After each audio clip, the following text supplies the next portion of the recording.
Pessoal, estamos aqui com o mestre FIDE, lenda do xadrez nacional, Vitório Chemin. Tudo bem, Vitório? Tudo bem, é um prazer estar aqui me comunicando com a galera do xadrez brasileiro, né? Sim. Que devido à pandemia está em casa, né? Então nada melhor do que gravar uns vídeos. Com certeza. Só uma pequena introdução, Vitório é paranaense, morou de Imbituva, depois morou em Ponta Grossa e Curitiba, principalmente. Ele completou já 70 anos esse ano, boa parte desse tempo dentro dos tabuleiros.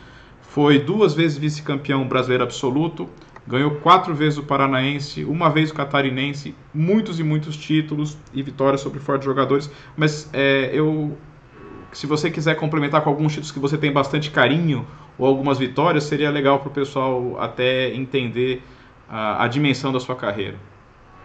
Você contar as partidas que eu ganhei de jogadores importantes? Algumas que você considera, só alguns nomes que você já ganhou, ou algum torneio ou outro a mais que eu não citei que você acha... Eu vou contar assim, rapidinho, né? Eu fui campeão de Ponta Grossa, que é uma cidade que já tinha um xadrez razoável, né? Em 1960, nessa década, né? Uhum. Então eu fui em 67, com 17 anos, eu fui campeão do Paraná, de Ponta Grossa. Uhum. E daí Ponta Grossa resolveu montar uma equipe. Fui eu, meu irmão e o Antônio Vendrame, um dentista. E fomos jogar em Maringá em 67, que foi onde eu conheci o Herman Cláudio, inclusive joguei com ele jogou para Maringá nesse ano. Uhum. Então o jogador brasileiro que eu conheço mais antigo, assim, desse famoso, é o Herman Cláudio, né? Uhum. Daí em 71, eu já morando em Curitiba, eu fui jogar o Zonal Sul Brasileiro em Vacaria, em junho.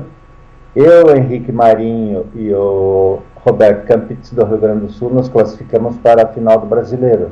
Uhum. E uma coisa bem curiosa, viu, Dex? Até então eu nunca tinha participado de torneio nenhum importante de xadrez, entende? A não ser jogos universitários e um ou dois campeonatos paranaenses. Uhum. Eu não conhecia Alder Câmara, Antônio Rocha, Eduardo Asfora, Pinto Paiva, né, Luciano, toda aquela turma, né? E eu fui em Fortaleza jogar o Campeonato Brasileiro, porque eu classifiquei em 3º lugar na Zona Sul Brasileira. E em Fortaleza estava com muita sorte, né? Eu só jogava ataque índio, tudo de brancas, entende? Perdi 2 partidas para o Herman Cláudio e para o Chico Alves, do Ceará. Então, no primeiro torneio importante que eu joguei na minha vida, assim, com jogadores fortes, né, com os melhores do Brasil, eu consegui, assim, um torneio maravilhoso do começo ao fim, sabe? Uhum. Eu ganhei primeiro do Campos do Rio Grande, perdi em seguida pro Herman, daí ganhei do Mineiro lá, Rubem Leite, daí ganhei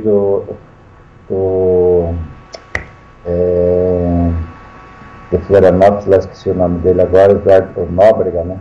Uhum. E daí empatei com o Totti e em seguida ganhei do Paiva, que foi campeão. Então em 6 rodadas eu estava ali já liderando, né? Então foi fantástico, assim, foi uma meteórico, assim, né? Esse campeonato brasileiro. Daí que me classifiquei pro Pan-Americano, que foi em seguida, né? Onde eu conheci Naidorf, Fischer, um monte de jogador forte. Uhum.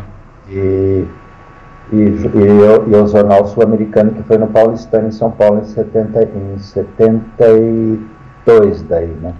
Um super torneio, né? Então, vamos, só antes então, a gente chega nessa fase que você conheceu e jogou com esses grandes jogadores, mas acho que é legal um pouquinho falar antes do seu começo, né? Como é que você começou, com quantos anos, né? Como é que foi o primeiro contato? Bom, o primeiro contato é assim, eu com meu irmão, né, que tem 3 anos e meio mais velho que eu, né, o Justo, uhum. Ele aprendeu com um amigo dele da escola, Homero Vasconcelos, que gostava muito de ensinar os pontagrossenses a jogar xadrez. Uhum. E Ponta Grossa, nesse ano lá de 1963, 64, por aí, tinha um clube de xadrez muito bom. E tinha os torneios no clube, né, da turma especial, classificatório, era bem frequentado e tinha jogadores razoáveis que já participavam algumas vezes dos Jogos Abertos de São Paulo. Então Ponta Grossa já tinha uma tradição antes de eu com meu irmão, né, começar a tornar bem ativo o xadrez de Ponta Grossa. Uhum. Ponta Grossa já tinha bons jogadores, né, de xadrez. Aí o Meros Vasconcelos, eu me lembro que ele tinha uma rural, e ia buscar eu com meu irmão em casa, né? Nós morávamos perto do clube, mas ele passava lá, pegava nós de carro e ia levar no clube. Ele acreditava, né? Uhum. Então minha carreira foi muito legal porque tinha um bom clube.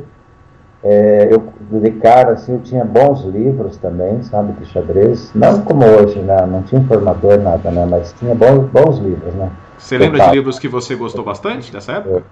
E eu estudava muito xadrez. Eu me lembro que eu colocava 3, 4 discos de música clássica. Foi bem na época que nós compramos a primeira radiola. E daí ficava ouvindo música clássica e estudando xadrez. Então, lá em 1960 e pouco, eu estudei muito xadrez. Não entendia nada, né? Não sabia quando começar. Pegava os livros e ia lendo tudo. Uhum. Né?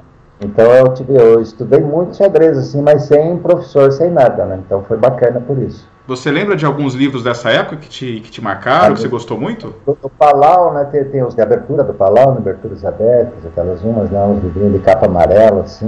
Uhum. Eu me lembro do livro do Alekhine,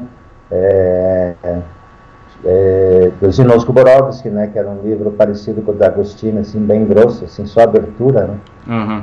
Pegava aquilo e ia embora, né? Estudando, né? Tinha o Joias de la Regresse, que também acho que era do Palau, né? E tinha o Júlio Ganso, né? Aquelas pequenininhas assim, mas era bom porque era pequenininho, então você pegava uma linha, uma abertura assim, mas aquela livrinha pequenininha assim, tipo de bolsa, assim, ia rápido, né? E jogava bastante partida com meu irmão, participava em Ponta Grossa dos Jogos da Primavera, e a partir de 67 Jogos Abertos, né? Aí vim para Curitiba, entrei na faculdade de engenharia, já me colocaram de técnico, né? Tinha mais um bom jogador lá, que era Ernesto Pereira. Montamos uma equipe invencível, já fiquei técnico do feminino também, minha equipe feminina, que nunca tinha ganho, ganhou todas as partidas nos jogos, daí eu notei que eu ensinava legal também as meninas, né? Regina Fontanelli, quer dizer, fiz ela melhorar o jogo dela. Em 2 anos ela foi para a Olimpíada, né? De Skopje de Iugoslávia, né? Então, vários alunos eu tive também durante a minha carreira que se tornaram bons jogadores, né? O Milton Bright, de Santa Catarina, depois o Desconso, em Curitiba. E a criançadinha que eu dou aula hoje são realmente os melhores do Brasil, né? Eles têm se destacado assim, sempre campeão brasileiro, campeão do Paraná, campeão da América do Sul, os torneios Eixa-France, né, que jogam muito bem, o Marcelinho e a Yasmin. Além da outra criançada de Ponta Grossa, que também joga muito bem. Então, hoje, Ponta Grossa se tornou também um centro de xadrez infantil maravilhoso, né? Bom, quanto à minha carreira, aí passou esse Campeonato Brasileiro, joguei mais um brasileiro em Santa Catarina, né? Em seguida, que eu não fui muito bem, mas consegui, nos 2 primeiros brasileiros também, foi o único que ganhou do campeão, né? Eu ganhei em 71 e depois em 72 ganhei do Eugênio German, na primeira rodada, mineiro, né? Ele não perdeu mais nenhuma e foi campeão brasileiro. Depois eu fazendo engenharia, acabei me atrapalhando na faculdade, fiz na faculdade de engenharia. Passou um tempo, né, daí joguei vários torneios, né? Joguei a Olimpíada Universitária em 76, alguns brasileiros. Depois fui morar em Joinville, e a equipe que de Joinville era eu, o Segal e o Rezende, uma super equipe. Daí já era semi-profissional, né? Então lá eles, só para você saber, né? Eu fui morar lá para trabalhar de engenheiro, mas não me deram vaga de engenheiro. Mas me davam café, almoço e janta, né? Um stick, mais um salário mínimo, né? E viagem para torneio. Então no começo foi assim, né? Mas depois esse tipo já comecei a trabalhar de engenheiro também, mas o que foi bom do Joinville, que eu nunca tive antes, né? É que qualquer lugar que eu quisesse jogar, ia lá e me dava passagem, seja aéreo, hotel, tudo de graça. Então foi muito bom. Santa Catarina é outro nível, né? Já deve saber, né? Então, você ficou em Joinville por quanto tempo? Lá por 81, mais ou menos. Mas por quanto tempo você ficou nessa rotina em Joinville? Em Joinville eu fiquei morando 6 anos e meio. Bastante tempo. Lá em 87 foi o ano que eu mais joguei xadrez da minha vida. Joguei tudo quanto é torneio que tem, né?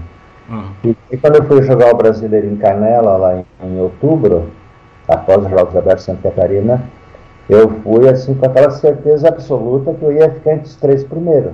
Uma partida que eu estava jogando com os melhores jogadores, eu estava indo muito bem, né? Cheguei lá, o Gouveia foi campeão e eu fui vice.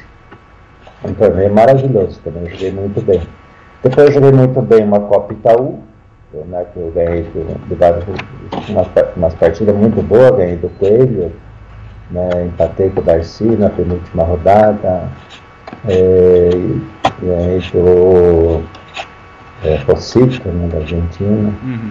Então tem uns torneios que deu sorte, né, assim, né? Então, mas eu joguei muito xadrez na minha vida. Você vê que eu tenho 70 anos, comecei, né, a jogar em 67, né, que eu fui campeão de Ponta Grossa, né? Uhum. 3 jogos da primavera antes, né, mas daí eu comecei, então daí já o Paraná também não se destacava nessa época, né? Então daí quando eu fui presidente da federação em 71, eu e o Ídio Moura, nesse ano, o meu irmão foi para a Olimpíada, eu joguei o sul-americano, 2 brasileiros, sul-americano, pan-americano, a Regina Fontanelli foi para a Olimpíada Universitária, o Justo foi para a Olimpíada Universitária, né? E uns 3, 4 anos depois surgiu o Sunier, né? Que foi uma novidade assim, no xadrez brasileiro também. Ficou durante uns 10 anos mandando no xadrez brasileiro. E daí, em 81, já surgiu o Milos também, uma ferinha, né? Sim. Jogou em São Luís, é o primeiro brasileiro. E daí logo o Milos passou a Sunier, né? E hoje já o xadrez brasileiro já tem vários jogadores fortes, né? Claro. Mas antes tinha poucos, né? Era o Mequinha, né? O Sunier. E os outros fortes eram o Herman, o Segal, o Rocha, né? Mas não você compara com os grandes mestres que tem hoje, né? Que são bem mais fortes do que era o pessoal daquela época. E como é que era a interação entre... Porque tinha alguns pontos, por exemplo, o pessoal de Ponta Grossa jogava, tinha um intercâmbio entre as cidades. Como é que funcionava para evoluir? Porque, ok, vocês tinham acesso a alguns livros, mas marcavam um torneio. Em 70, por aí. Isso. Tá. Bom, livro nós tínhamos, né? A gente assinava o Arredrez também da Argentina, que era uma revista excelente, né? Tinha os problemas para resolver, teoria, tudo, né? Então era isso. A partir de 71 que me deram lá no Brasileiro, quando eu fui vice-campeão, me deram um informador. E o informador realmente foi revolucionário? Foi em 71, né? Me deram a primeira vez. Para mim foi um bicho de 7 cabeças, né? Você está acostumado com bispo 5 cavalos, de repente é bispo G5, né? O cérebro dá uma guinada, né? Que é anos e anos daquele esquema, né? Mas eu, como engenheiro também, né? A gente sabe, né, que tudo é gráfico, né? Né? Então, você sabe que tem uma lógica, né? Você vai usar no computador, você vai ter estudo, né? Então tem que ter uma lógica, né? A abertura, né? Não é só ter um 4-rei, né? Então é muito mais científico colocar E4, né? F6 nas casas, né? Então daí foi bacana. E daí quando surgiu o informador, né? Daí também já começou a surgir mais revistas também, né? Revistas, aqui no Brasil sempre tinha alguma, né? Mas eu quando ia jogar torneio em São Paulo, eu procurava nas livrarias, né? Ia lá também naquele russo, né? Não me lembro como é o nome agora. No Rio ia lá também na Doc Lobo, né? Tinha a livraria russa lá, né? Comprava os livros russos. Nos torneios de xadrez sempre tinha alguém vendendo. Até que surgiu um carioca lá, que não me lembro, esqueci o nome dele agora, que começou a xerocar os livros, né? Então, graças a ele, graças ao Joaquim, né? 2 caras que faziam coisa legal, assim, teoricamente, eles conseguiram ajudar muito o xadrez brasileiro, né? Conseguindo CD, pirata, né? Livro, xerocado, tudo não era mais ou menos assim, né? Porque não chegava livros de fora, assim, no Brasil, né? Era muito raro.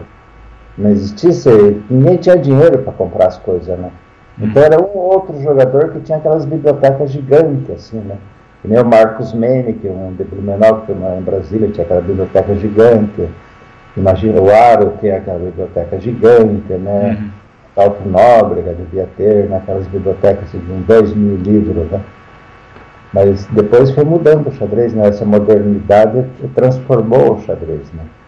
Sim. Mas torneios tinha alguns, né? Principalmente depois de 1975.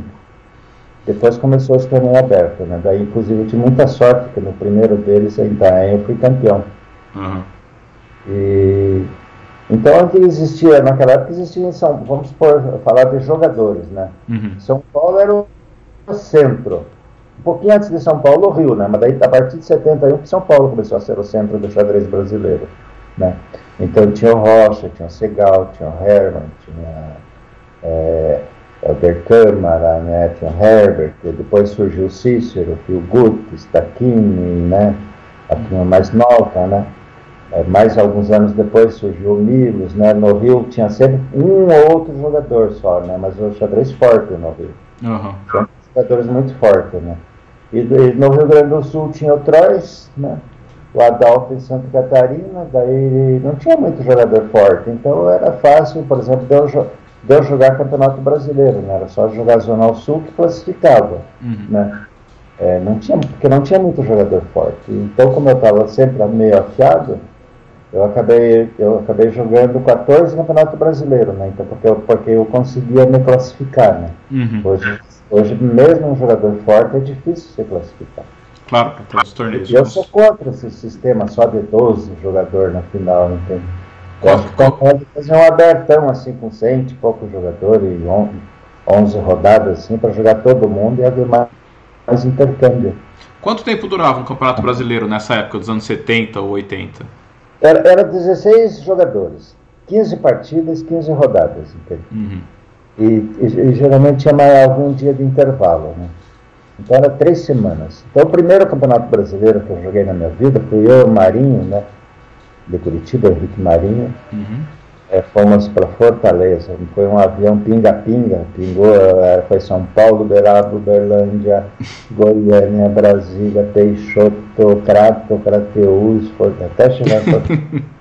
Foi bacana. E daí chegamos em Fortaleza, lá os donos do hotel são os jogadores de xadrez, tinha acabado de inaugurar um hotel. Então veja bem, aquele piazinho, né, que tempo que não viajava. O cara para viajar tinha que ser um professor universitário que ganhava muito bem, tinha interesse em viajar, assim, sabe? Então o cara para ir, digamos assim, para o Nordeste passar um mês de julho, tinha que ter muita grana. Então eu consegui apenas a passagem, né? Conseguindo a passagem, eu não gastava dinheiro. Então eu viajei muito sem gastar dinheiro. Então era tudo amador. Eu ia ser campeão do Brasil e não ganhava um tostão, né? Era assim. Isso desanimava muito, né? Então muita gente parou de jogar porque não havia compensação. Depois que começou a profissionalizar os Jogos Abertos de São Paulo, de Santa Catarina, né? Um pouco no Paraná também. Aí que começou o profissionalismo, né? Daí o pessoal começou a realmente o xadrez, né? O esporte, que a criançada se desenvolve melhor jogando xadrez, que começa a viajar, começa a ter 1000 amigos, né? Se comunicar, começa a ler livros, né? Começa a entender melhor o mundo. Então o xadrez hoje é uma ferramenta, é mais uma ferramenta de desenvolvimento, né? Do raciocínio, da lógica para a criançada e para o adulto também, né? Porque é uma competição esportiva, né? Mas espero, né, que no futuro breve a gente tenha grandes campeonatos no Brasil, e não esse pouco que tem, né? Tem muito pouco, né? Então aqui no Paraná, Santa Catarina, um ou outro ali em São Paulo, né? Então, é necessário haver uma confederação mais ativa no Brasil, então, e mais intercâmbio também. Você acha que quando que teve essa mudança do amadorismo para algum apoio de jogos abertos, algum apoio maior de algumas entidades, de quando você começou? Quando é que teve realmente... Bom, na verdade, como eu sou do Paraná, não sei direito, né? Porque em São Paulo, acho que os Jogos Abertos devem ter sido antes de Santa Catarina para montar aquelas grandes equipes, né? Que vinha jogador de outros países, até, né? Então a equipe de São Caetano sempre foi uma super equipe, né? De São Bernardo, de Campinas, de Ribeirão Preto, de São José do Rio Preto, né? Santos, né? Então, ali, talvez começou ali, né? Mas eu me lembro que em 81, quando eu fui para Joinville, o prefeito de Joinville, que foi o Luiz Henrique, que chegou a ser deputado federal, ele gostava muito de esportes. E Joinville perdia para Blumenau. Não sei hoje como que é, né? Acho que até hoje perde. Então Blumenau era uma potência em esporte, né? Porque lá era um bom no tênis, bom em tudo para esporte. E daí esse prefeito de Joinville contratou muita gente de outros estados, do Pernambuco, Rio Grande, Minas, Rio, São Paulo, né? E muitos ficaram morando lá em Joinville e outros lugares de Santa Catarina, né? Então se tornaram bons técnicos, né? Profissionais que levavam a sério, né? Porque o cara está lá em Recife, qualquer lugar, não é valorizado. Daí uma cidade lá de longe convida, né? Uhum. Ainda mais uma cidade como Joinville, né? Que eu sempre achei assim, que é uma das cidades mais ricas do Brasil, né? Indústria da Copé, sabe? Era um espetáculo de cidade, né? Então esse pessoal começou a se mudar para Santa Catarina. Então Santa Catarina não tinha esporte. Uhum. Né? Era um pessoal lá do mergulho, de pesca submarina, e talvez mais algum. Assim, era desconhecida Santa Catarina, futebol e tudo. Depois começou, né? Uhum. Essa concorrência incrível que tem em Santa Catarina, né? Então se pega hoje uma cidade como Joaçaba, tem uma equipe cheia de grande mestre, né? Então, Santa Catarina realmente é o local, né, para a pessoa ir lá e se dar bem, né?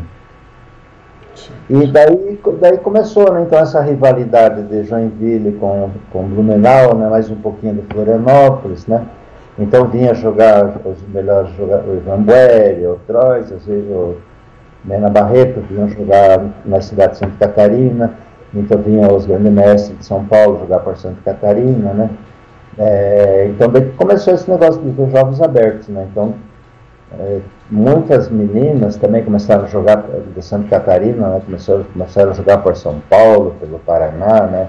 Então esse intercâmbio que fez com que o xadrez brasileiro tivesse um grande desenvolvimento, né?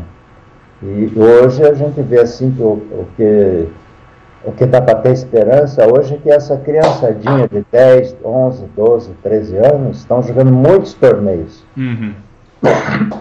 Eles jogam torneios sem parar. E gostam muito de xadrez. Eles veem as partidas dos grandes mestres, os sites dos grandes mestres, né, tipo do Cricor, assim, que todo mundo, a criançada gosta, né? Uhum.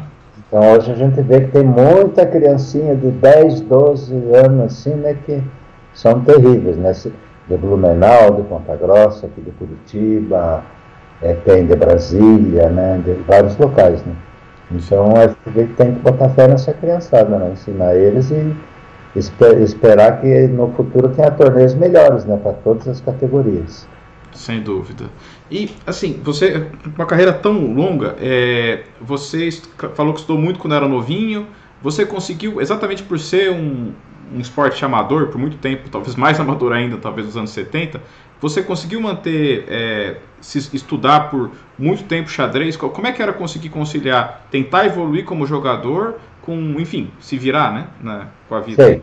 Bom, em primeiro lugar, como eu te falei, né, dinheiro mesmo surgiu na minha mão, assim, a partir de 81, né? Assim, de uma cidade patrocinar, né? Era um pouquinho, né, mas depois foi melhorando. E antes de 81, eu ganhei um prêmio bom em São Paulo, lá no torneio de Itanhaém. Então eu viajava, eu fazia faculdade de engenharia, de vez em quando viajava para Rio, São Paulo, Minas, Rio Grande, qualquer lugar, né? Jogar um torneio de xadrez, né? Para ganhar uma grana e passear, né? Sim. Então não era muito difícil voltar com dinheiro, entende? Porque tinha sempre bons prêmios, né? Acho que você sabe disso. Então ia jogar sempre lá o Segal, Rocha, Herman, Dirk, Herbert, Pilgut. Eram uns torneios bacanas, viu? Tinha em Teresópolis, no Rio, vários locais, São Paulo, né? Academia Capa Blanca fez uns bons torneios. Cheguei a jogar com o Torre, né, lá das Filipinas, lá em São Lourenço, em Minas. Uhum. Então tinha esses torneios assim, que surgia lá uns camaradas que conseguiam organizar torneio, né? Hoje em dia parece que não tem muito assim jogador forte dentro do xadrez que tenha intercâmbio com bancários, banqueiros e outra turma assim, né, para organizar grandes torneios, né? Uhum. A gente tinha a Copa Itaú, né, e outros aqui no Paraná, o Filgut, tinha o Bamerindos, fez um circuito Bamerindos. Mas o que a gente sente falta mesmo são dos grandes torneios, né? Assim, fazer torneio relâmpago e rápido junto, né? Então faz um torneio relâmpago lá no fim do mundo, né? Então você tem que viajar 300 quilômetros para jogar 9 partidas que seja, ou 7, não tem muita graça. Tem que ir assim no local, faz 2 dias, faz um relâmpago e um rápido, né? Para a pessoa jogar, porque todo mundo quer variar o rate. Sim. Todo mundo quer buscar o rate, né? Então acho que mercado existe. Falta mais pessoas que se proponham, né, a fazer bons torneios, né? E procurar propaganda, né, para patrocinar. Você acha que quão essencial é você jogar muitos torneios para evoluir? Assim, deu aula há muitos anos, né? Ainda dá. Para uma criança que quer evoluir, o que ela precisa estudar, sentar na cadeira, ver com o professor, e o que é importante em jogar torneio? Bom, na verdade, eu sempre fui técnico, né? Como eu falei, né? Desde que era pequenininho, eu já fui técnico das equipes que eu joguei, né? Sempre jogos universitários, era técnico da seleção do Paraná, da seleção de Ponta Grossa, depois da seleção do Joinville, eu voltei para Ponta Grossa, técnico da seleção de Ponta Grossa, né? Sempre técnico, né? Então, eu procurava ensinar para os meus alunos, né? Para os meus atletas, assim, sempre aquilo que era a lógica do xadrez, né? Porque todo mundo que era meio amador, assim, jogava tudo meio torto, né? Então eu ensinava as lógicas, né? E ensinava os fianquetos, porque que é bom jogar fianqueto contra quem não conhece, né? Que o bispo fica poderoso, aquelas coisas. Depois, passando com o tempo, né? Depois eu treinei muito o Milton Bright, já com bons livros, né? Então estudava nos cadernos teóricos, né? Que eu tinha bastante, eu sempre gostei deles. Nos informadores, nas enciclopédias, tudo, né? Estudar um monte, né? Então, esses jogadores fortes que eu treinei, assim, eu tinha bons livros também, né? Hoje em dia eu já não me preocupo muito em estudar mais, né? Porque já encheu, né? Mas eu pratico bastante, né? Jogo no Lichess, jogo no Planeta, né? Então, sempre tem algum torneio.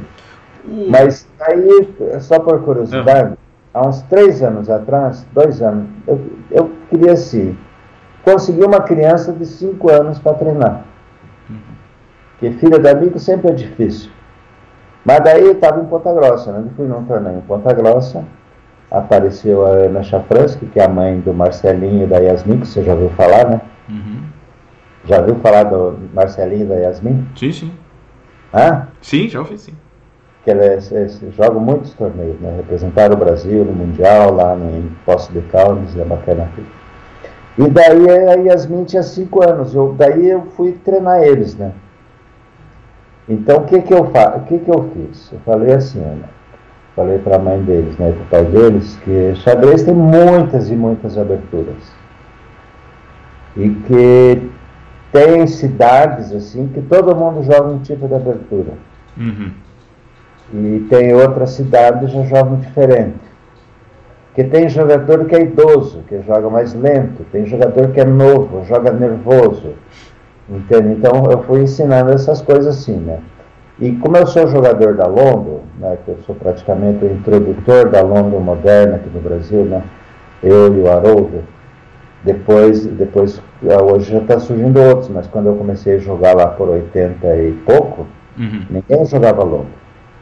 Então, como eu tinha perdido 2 partidas para o Mauro de Ataíde, que é um jogador muito forte de Curitiba, que está com uns 80, mais 80 anos agora, ele jogou sul-americano, muito forte, era o mais forte assim, do Paraná. E ele tinha ganho 2 partidas contra o meu ataque índio, né? Daí eu todo mundo começou a jogar ataque índio nos últimos anos. Daí 80 e pouco comecei a jogar Londo, tanto de preta como de branca, né? A Barça.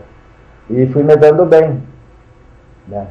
E daí eu falei assim, o que eu queria? Pegar uma criança e ensinar essas aberturas mais fáceis de jogar, mais lógica, né? Então não que seja lógica a Londo, né? A Londo é uma abertura meio cerrada, né?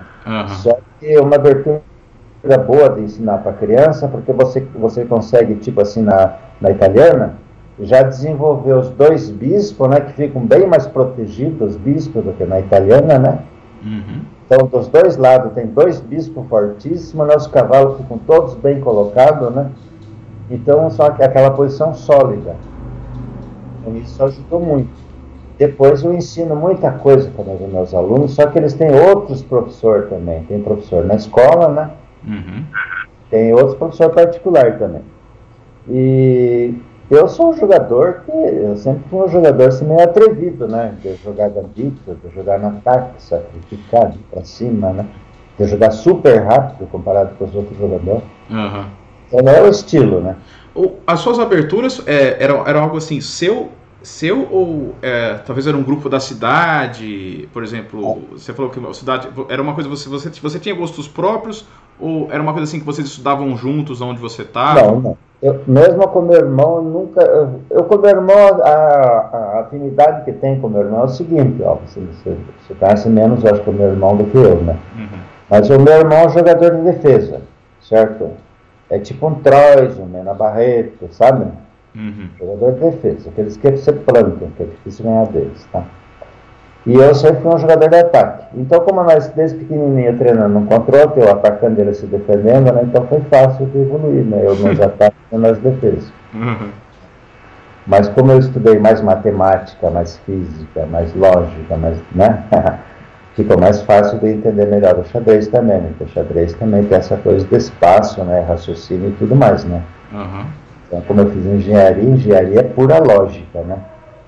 A engenharia tem assim, massa, tempo e espaço, né? Tudo é baseado nisso, né? Então, tudo na vida tem um pouco a ver com isso. Então, o xadrez para mim era fácil. Eu pensava assim na época antiga, lá nos anos 70, né? Como que um piá como eu, né? Um cara que veio lá de uma cidadezinha pequenininha, depois veio para Ponta Grossa, depois para Curitiba, né? Vai enfrentar essa turma de São Paulo, Rocha, Herman, Segal, Herbert, né? Que se criaram ali no miolo do xadrez, né? Uhum. É quase impossível, né? Porque a gente não tinha como estudar abertura. Então, o que eu fiz na minha vida? Eu sempre procurei jogar o que eles não jogavam. Entende? Então, ele jogava na Naidorf, eu jogava a clássica, só cavalo C6, siciliana. Entende? Ele jogava a Índia do Rei, né? Eu não jogava, eu jogava ataque índio, né? E o ataque índio é bom de jogar também, assim, quando você, né, jogava D3, cavalo F3. Você tentava, né, levar mais para o seu território, então, você não queria cair nas preparações. Assim, é bom de jogar, né? Eu estudei no Scherta, vários livros, assim, tudo até linha, né? Do Benoni e tudo, né? Partido total, né? Naquele tempo, né? Hoje eu já não jogo, já não gosto muito de Índia, assim, mas jogo também, né? Mas Ponta Grossa mesmo eu tinha Yoko Justo, né? Curitiba eu tinha outros jogadores, né? Então eu não jogava, tanto é que, por exemplo, o Sunier, né? Ele aprendeu um pouquinho depois que ele jogava inglesa, eu ataque índio, né? Ele jogava na Naidorf, eu a clássica, né? Eu jogava a eslava, ataque índio, jogava de vez em quando uma Kohler, né? E você gostava de seguir o seu próprio caminho, vamos dizer assim? A abertura que eu jogava antigamente, o pessoal quase não jogava. Depois começou a virar moda. Por exemplo, a Eslava das Trocas. Lá nos anos 70 eu já achava que a Eslava das Trocas é uma abertura muito interessante. Hoje em dia eu jogo ela, viu? E eu tenho uns esquemas nela assim, bem simples, né? Então é fácil de jogar. Daí eu jogo a Tarrasch. A Tarrasch tem uns truquezinhos ali, né?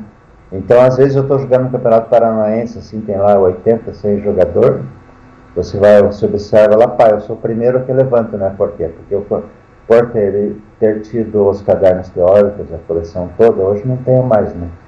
Mas eu estudei todos aqueles gambitos, né? Que tem. E daí eu pego essa criançada assim, que joga mais ou menos, tá nos gambitozinhos, 10, 12 lances e acaba a partida, então, que eles caem fácil, né? Só que meus alunos, que eu ensino esses truques para eles, eles quase não aprendem. Porque eles pegam outros professores, né, que eu estava falando já hoje para você. E os professores, de maneira geral, por ser professor e por ter uma certa responsabilidade, eles têm medo, né? A gente tem medo de fazer o aluno jogar no ataque, daí perde, mas daí você fez meu filho jogar no ataque, né? Então, os professores, de maneira geral, têm um pouquinho de receio de ataque. Por ser professor também, né? Por ser professor, já é uma pessoa mais cuidadosa, né? E eu sou aquele jogador de ataque, assim, né? Tipo, tal, assim, que vai pra frente, né? Não interessa, eu quero uma posição que tenha as peças, né? Que tenha a possibilidade de surgir alguma coisa, né? E depende do jogador, né? Porque eu, para ter ganho tanto torneio, eu também pensava assim, né? Tem torneio que eu sentia que podia ganhar. Eu começava bem, jogava a primeira rodada, assim, notava aquela partida, assim, bem legal, jogava, assim, né? Jogava a segunda rodada tranquilo, assim, né? Opa, estou jogando bem. Então eu caprichava. E daí, naquelas partidas decisivas, eu sempre me dava bem. Eu não ficava nervoso, eu jogava calmo, sabe? Então, imagine quantas partidas decisivas eu já joguei na vida. Por exemplo, o Herman é o meu carrasco, né? O Herman ganhou todas as partidas quase que jogou comigo. Eu joguei uma decisiva para a Olimpíada contra o Herman, né?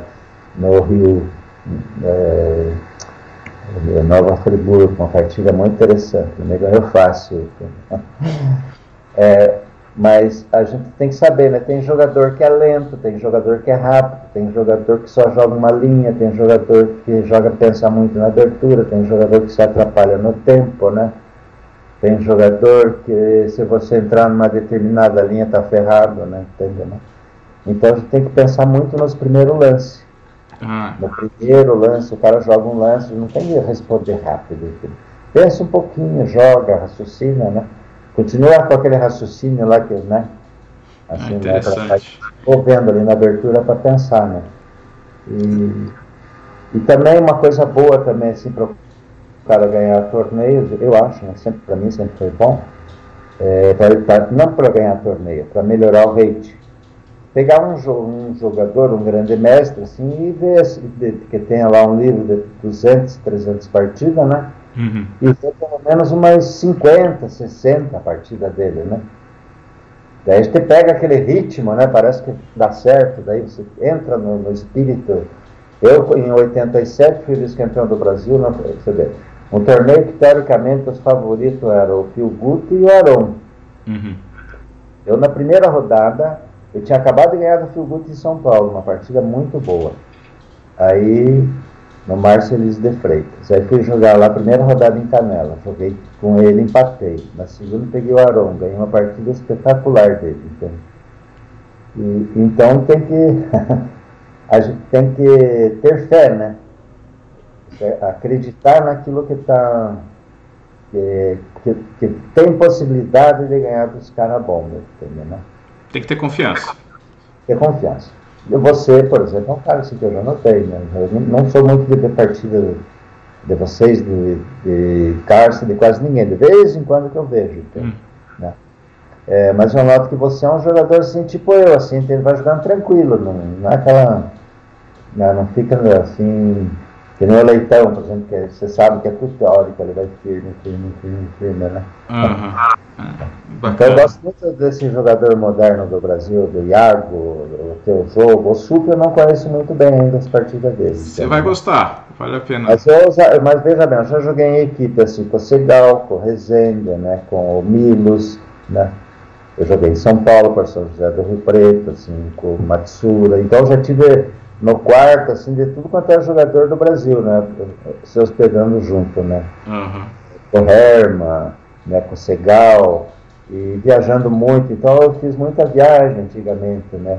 Se fosse profissional naquele tempo, minha vida teria sido só xadrez, então teria sido mais interessante. Eu não teria ido para a Europa, para tudo, para qualquer lugar, né? Mas nem que eu fui, por incrível que pareça. Então. Hoje tem muito mais facilidade, sem dúvida alguma. Acho que agora para finalizar, eu sei que se pedisse as histórias de torneios de todos que você foi, a gente não saía daqui nem hoje nem nunca, mas eu queria perguntar uma pergunta que eu faço para todo mundo, que é qual que foi o lance da sua vida, ou porque você acha brilhante, ou porque te dá boas memórias, pela razão que você quiser, mas só explicar um pouquinho o porquê e qual que foi o lance. Bom, eu vou explicar da seguinte forma. Eu estou em Curitiba e minhas partidas, meus cadernos de partida estão em Ponta Grossa. Agora eu notei aqui no site e nem dá para ver partida, sabe? No CSDB entra ali, tá parado, entende, né? E o CSDB eu não tenho no computador aqui. Então eu procurei, eu pensei assim, não, vou colocar a partida minha com o J. Dias, lá de Cuba, que eu fui o único que ganhei dele num torneio que o Martinez organizou em São Paulo em 95. Foi uma pole que uma hora pensei em um lance, até fiz o lance e entrei no final melhor e ganhei a partida, sabe? Mas daí eu pensei assim, não, mas tem a do Vitor Hugo também, daí tinha duas lateral, né? As duas últimas que eu joguei com lateral foi a London, E nas duas eu ganhei. Na última foi muito. As duas partidas foi boa, mas a última foi muito boa, né, o ano passado, lá em Itajubá. Mas eu também, como eu joguei com o Vitor Hugo, que é um jogador fortíssimo de Londrina, você já deve ter jogado com ele, inclusive. Sim, sim. Muito forte ele. Aí eu estou jogando na última rodada, um torneio que eu tive um pouco de sorte também. Na última rodada, e de repente o Adalberto e o Jonathan empatam. E eles eram meus concorrentes, que podiam ficar na minha frente no desempate. Aí estou jogando eu com o Vitor Hugo, quem ganhar é campeão. Aí veja bem como que é a história, né? Eu sempre jogo longo, ataque a longo, né? E ele sabe disso. Ele veio com um ataque mais, aquela linha de dama E8, E5, né? Contra a longa, né? Eu acho que é uma linha interessante, mas tem que jogar muito bem. É uma linha que o preto corre mais risco. Você jogar normalzinho lá com o P6, com o P7, né? Aquela coisa tranquila. E daí fica aquela partida assim meio tensa, né? Já eu mais nervoso, né? Porque ele é mais jovem, né? Eu lá com 68 anos, né? Aquela coisa, né? E que eu já fui vice-campeão no Paraná umas 7 vezes depois que fui tricampeão no passado lá. Nunca consegui ser campeão de novo. E daí eu estou jogando a longo, bem na minha área, né? Você pode ter agora, né? Meu irmão tem que jogar para ganhar, não oferece empate. Aí eu estou jogando a partida, de repente eu tomo lá um peão de D, tomo um peão de E, que eu não gosto muito de fazer essa troca, né? Mas como ele está com a dama na coluna E, essa tomada de D toma E já é um pouquinho melhor, né, do que se ele tivesse com a dama em D8.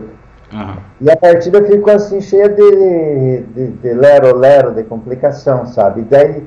E eu senti que tinha alguma coisa na hora da dama, né? Que a longa é isso, né? A longa você tem que ir lá, na abertura, se você consegue um domínio na hora da dama, tá ganho. E acabou, ele se encurralando assim com as peças dele, eu meti o sacrifício.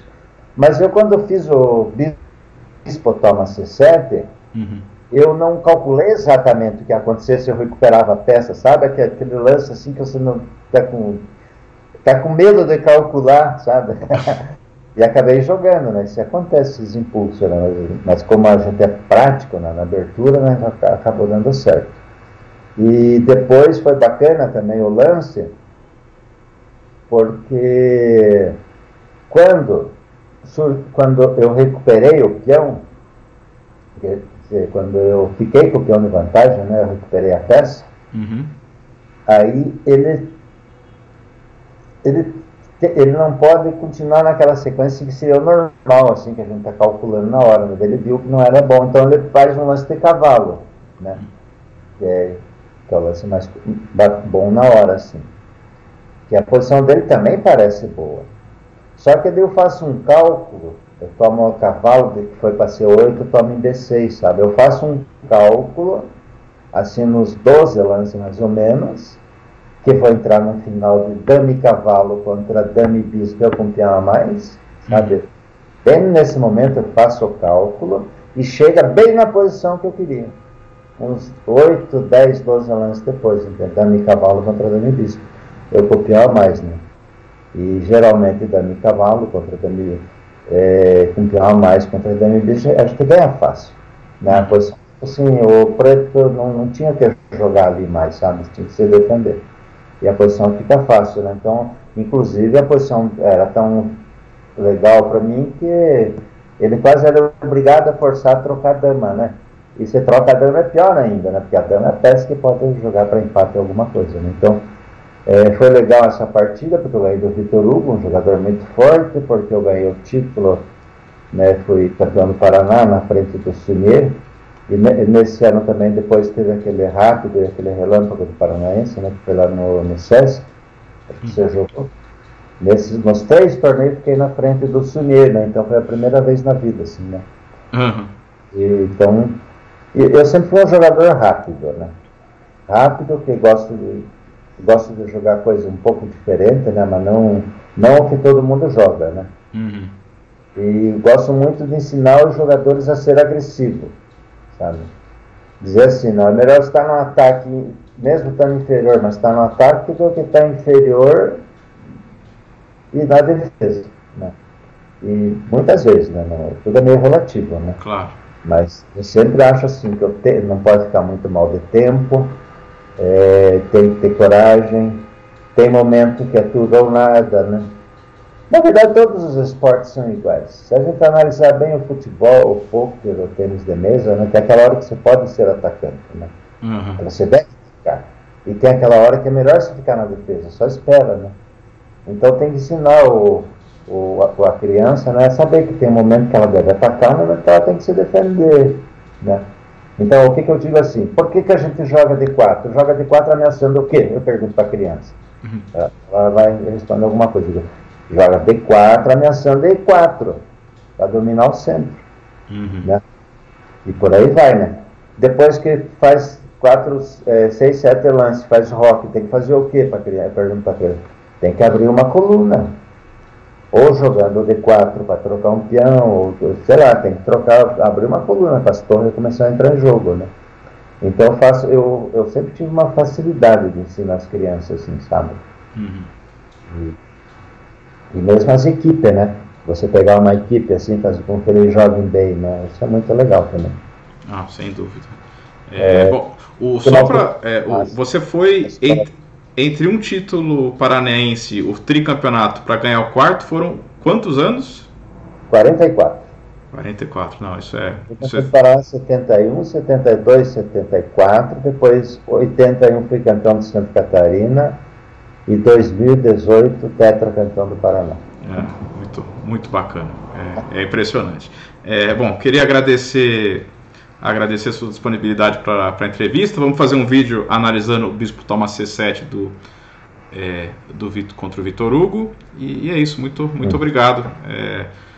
Então, já que você vai ver essa partida minha com o Vitor Hugo, né, se puder analisar ela, eu gostaria que você analisasse também a partida que eu ganhei, a última lá lateral, que foi em Caiobá o ano passado. Ano passado, eu vou colocar na... É uma abertura boa para você jogar também aquela linha. Sabe o que acontece nessa abertura lateral? Você sabe que no Bispo, na London tem um dama B3, né? Depois que a gente joga A4, tem um dama B3, né? Assim que fica por ali, né? Uhum. E, na verdade, a primeira vez que eu vi esse dama B3 foi de pretas, um dama B6, na partida do Korchnoi contra o Reshevsky, sabe? Daí que lá eu dizia assim, não, o Reshevsky devia ter jogado dama B6. Então, eu já ganhei, por exemplo, do Leitão jogando esse dama B3 também, sabe? Só que eu falei pro Marcelinho, Marcelinho, eu nunca joguei dama B3, depois bispo C4 e cavalo G5. Uhum. E eu vou tentar jogar, né, nesse campeonato, lá em Caiobá. Nunca tinha jogado. E falei uma semana antes pro meu aluno, a criancinha lá. Uhum. Aí surgiu o lateral. Deu bem certinho uma hora lá, dama B3, e meti bispo B4, bispo C4, né? Uhum. E cavalo G5. Aí ela tem que voltar o cavalo de E7 para C8, parece. O de D7 para B8, para a dama de C7 e defender a casa F7. Uhum. Mas voltar não é lateral, né? Ela pegou e simplesmente jogou D5. Né? E aí, complicação Mas danada. quando joga D5 na London, né, nesse caso, né, o peão dela já estava em E4, E5. Uhum.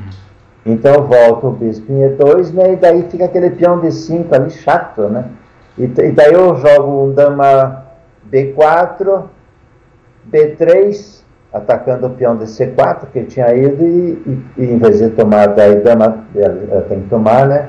Eu não faço dama B3, jogo torre DF C1, depois tomo de dama e fico muito melhor, né? Então uma partida boa também. Ah, legal. Vou com certeza colocar na descrição do vídeo com alguma análise. Bom, mas é isso, Vitório. Muito obrigado. Pessoal, espero que vocês tenham gostado. E é isso. Tchau, tchau.